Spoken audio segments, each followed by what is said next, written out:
As the global hegemon, the leader of the free world, it would be nice if someone actually knew who was in charge of the United States government. The Constitution is very clear on how power is supposed to be distributed, but conservative voters who have watched the press and deep state work in tandem to capsize Donald Trump's presidency are slowly coming to the realization that all is not as it seems. On Sunday afternoon, Joe Biden was unceremoniously placed on the curb like a bag of garbage, discarded with a simple social media post by the regime that had propped him up for 4 years. He's still allowed to retain the formal title of president for the moment, but it's clear that the ruling class has exchanged the geriatric party man in favor of a new puppet. In failing regimes, the line of succession always becomes an issue of great intrigue. When factions inside the ruling class are squabbling for control, it's best to make sure that your choice for the office has a clear path to power before making any moves. Any gap in continuity can lead to serious questions about legitimacy, so it's best to present the ascension of the next leader as a fait accompli. In the late Roman Empire, if a faction planned on assassinating the current ruler, it was critical to have a replacement presented immediately to the Praetorian Guard for approval and installed on the throne before anyone had time to ask questions or rally their own supporters. Joe Biden has been mentally unfit from the very beginning of his presidency. The press was already joking about the former vice president's mental capacity in 2020, and it was very clear as Biden campaigned from his basement during the pandemic that his sole duty was to be as inoffensive as possible until Trump was defeated. The senator from Delaware had a pretty unimpressive list of accomplishments and a few failed presidential runs to his name. Biden got his position by being a party man, and his job in office was to act as a puppet for those who would truly run the White House. Kamala Harris, whose major accomplishments are being black and female, exists in a similar vein. Biden originally described himself as a transitional president, presumably grooming the DEI-approved vice president as his successor. The image of the old white man of Democratic Party past handing the torch to a young, diverse woman who was ready to lead the progressive movement into a new era. The problem came when Harris opened her mouth, confirming what everyone in California already knew. She was an embarrassing joke who had been advanced solely on her ability to check the diversity boxes and please the right people.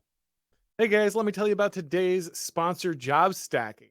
More paychecks, less hustle, working from home, that's what job stacking is all about. If you're a remote or hybrid worker looking to maximize your earning potential, then consider joining the Job Stacking Mentorship Program. The program is designed by Ralph Haltza, the creator of Job Stacking, to help you successfully implement a strategy that will allow you to collect multiple paychecks from different jobs without burning out or getting caught by employers. Job stacking has already helped many people double or even triple their incomes. Luke Hill, a financial analyst living in the UK, has used job stacking to stack 3 different jobs and went from making $5K a month to $15K a month. But job stacking isn't just about increasing incomes. It's also about helping our guys gain more independence by no longer being a slave to debt or a single employer who hates their values. Andrew Gustafsson, a credit analyst from Australia, is now stacking 4 salaries, which he has used to pay off his personal and student debt and buy a home for his family. If you don't currently have a remote job, no worries. The program is also designed to help you land remote jobs so that you can go ahead and get started. So if you want to double your income and stop relying on a single paycheck from a woke employer, go to jobstacking.com/start now. That's jobstacking.com/start now and book a call with Rolf today. Despite his obvious deterioration, Biden shocked many by announcing that he would seek re-election. Maybe he got greedy. Maybe his family got addicted to power and protection. Maybe he believed Harris was just too embarrassing to take the reins. Whatever the real reasons, Biden attempted to press forward and the progressive establishment begrudgingly followed, assuming that it would be more trouble than it was worth to unseat their puppet. Anyone who noticed Biden's decline was accused of spreading cheap fakes, and the media shredded whatever remained of their credibility by pretending that this 81-year-old was still up to the task. After the first debate with Trump, it became clear that no amount of media cover would hide Biden's mental decline. Pressure mounted from within inside the party, and the left-wing press ran almost daily stories about how the president was withdrawing from the race, hoping to pressure Biden into bowing out. The Democratic donor class became increasingly vocal with their disapproval, withholding critical campaign funds until a more viable candidate could be put forward. Despite facing the pressure of the entire progressive machine, Biden continued to insist that he would remain the party's candidate.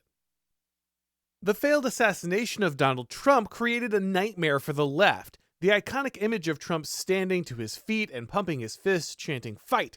Fight!" just moments after being shot could not have been a starker contrast with the ailing and confused Joe Biden.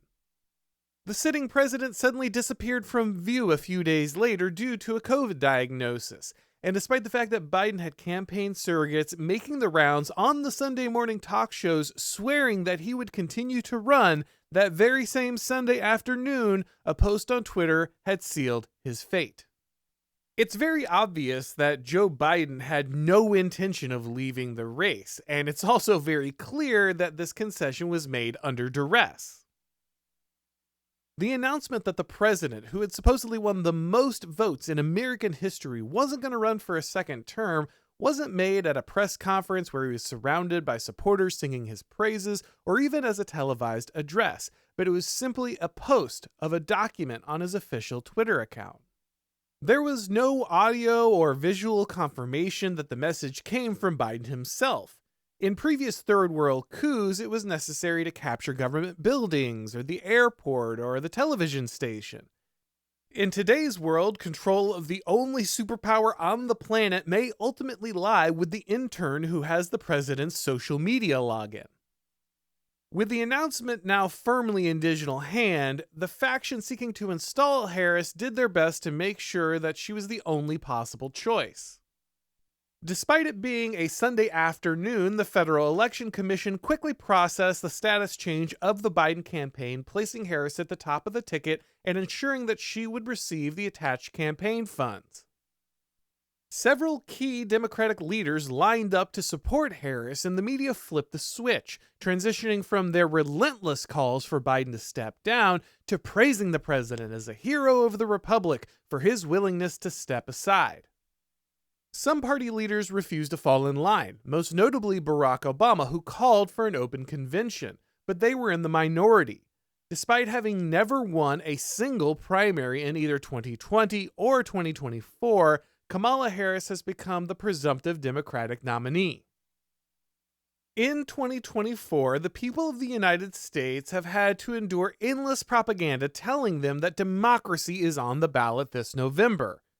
In its quest to save democracy, the regime has encouraged the attempted assassination of the Republican Party's candidate and the unconstitutional replacement of the Democratic Party's candidate.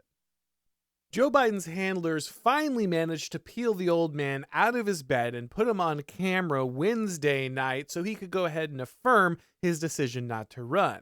But now the American people will be asked to believe that this senile old man who can't possibly run for president is able to go ahead and run the country. Don't worry, my progressive friends, democracy will not be on the ballot in November because it's already been revealed as a complete clown show. Thanks for watching, guys. If you enjoyed this video, go ahead and click like, and if you haven't subscribed yet, now is a great time to do so. If you'd like to get these broadcasts as podcasts, make sure that you go ahead and subscribe to the Auron MacIntyre Show on your favorite podcast platform, and when you do, leave a rating or review. It really helps with the algorithm magic. If you'd like to go ahead and pick up my new book, The Total State, you can do that on Amazon, where again, a rating or review helps quite a bit, or you can pick it up at Barnes & Noble, Books A Million, even your favorite local bookstore might have to order it there. If you'd like to follow me on Twitter or Instagram or Substack or Gab, if you'd like to get these videos on Rumble or Odyssey, the links to do all of that are down below in the description. And of course, you can watch all of my episodes and read all of my columns over at The Blaze. Thanks for watching, guys, and as always, I'll talk to you next time.